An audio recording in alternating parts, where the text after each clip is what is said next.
Assalamu alaikum masu bibiyar mu a wannan channel tamu.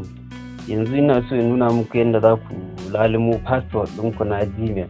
Idan ka manta password ɗinka na Gmail address kana so ka sanya yake, za ka iya shiga a nan yanzu. Insha Allah zan nuna maka yadda za ka lalumo shi. In ma baka same shi ba sai ka canja shi. Da farko za ka shiga nan Gmail ɗinka ne. Ga shi nan Gmail application, in ka shiga ka bude shi sai ka danna nan gurin da aka yi hoton profile picture ɗinka. Ga shi nan in ka shiga sai ka danna nan, ga shi nan an sa Google account, sai ka danna sai zai bude maka.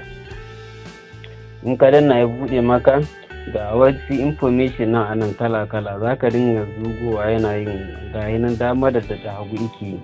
Sai ka zo inda aka sa security din nan sai ka zaba. In ka zaɓi inda aka sa security sai ka je ƙasa. Gashi nan an sa password, gashi nan har suka ce last change. Sai lokacin da na canza wannan password din shine 22 ga watan June. Sai ka shiga nan, sai ka shiga. In ka shiga gashi nan zai nuna zai verify din cewa kai ne wayar ka ce. Suna buƙatar na sa thumbprint ɗina, sai na saka.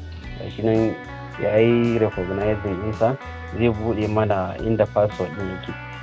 Kun ga idan ma bai nuna maka password ɗin naka ba, suna da buƙatar daman ka manta shi ne, ka manta password ɗin. Kawai abin da za ka yi sai ka canja, sai ka sa new password, sai ka yi creating ɗin wani. Gashi nan in ka rubuta new password ɗinka sai ka yi compiling, ka ƙara rubuta shi a nan, sai ka yi change password. Shikenan za ka iya kawai ka canja shi, daman manta shi kai sai ka zo kana nema.